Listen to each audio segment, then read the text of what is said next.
జగన్ కాంగ్రెస్ లోనే ఉంటే ఆయన కోరిక నెరవేరి ఉండేదంటున్నారు మంత్రి రఘువీర. ఆయన సీఎం కావాలని ఆనాడు 154 మంది ఎమ్మెల్యేలు, మంత్రులు కూడా కోరినట్లు చెప్పారు. ఈ నెల 20న అనంతపురం జిల్లాలో జగన్ ఓదార్పు యాత్రలో కాంగ్రెస్ నేతలు పాల్గొనకుండా కట్టడి చేయడానికి ప్రయత్నిస్తున్న మంత్రులు, కేడర్లో ఐక్యత నింపడానికి మంత్రులు రఘువీరారెడ్డి, శైలజానాథ్ జిల్లా పార్టీ కార్యకర్తలతో సమావేశం నిర్వహించారు. ఈ సమావేశానికి జగన్ వర్గం ఎమ్మెల్యేలు జేసీ దివాకర్ రెడ్డి వర్గీయులు హాజరు కాలేదు.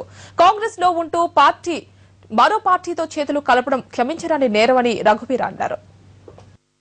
జగన్ ముఖ్యమంత్రి కావాలి అని మేమందరం కూడా ఏకగ్రీవంగా మాట్లాడినటువంటి వాళ్ళు మేమే కాదు, ఈ రాష్ట్రంలో ఉన్న 154 మంది కాంగ్రెస్ పార్టీ ఎమ్మెల్యేలు కూడా, including cabinet ministers, Congress party వదిలిపోయిన తర్వాత ఆలోచన చెల్లవు.